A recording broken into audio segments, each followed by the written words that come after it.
Mr. Speaker. Thank you. You can smile. It's okay.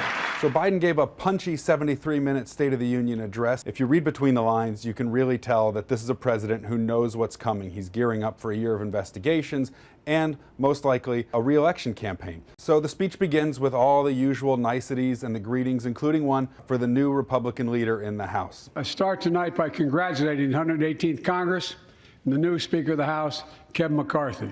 Speaker, I don't want to ruin your reputation, but I look forward to working with you.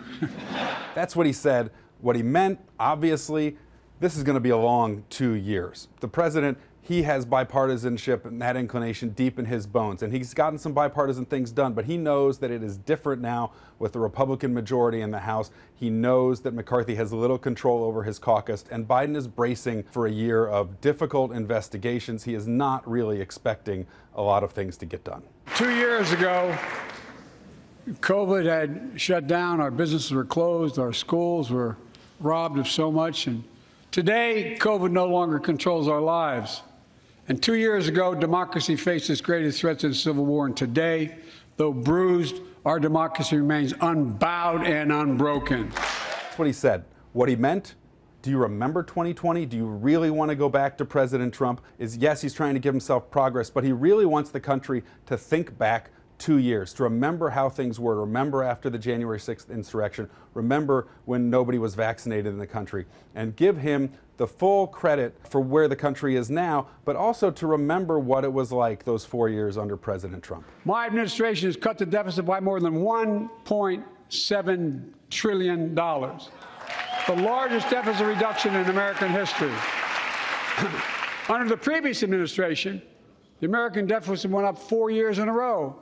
Nearly 25% of the entire national debt that took over 200 years to accumulate was added by just one administration alone, the last one. How did Congress respond to that debt?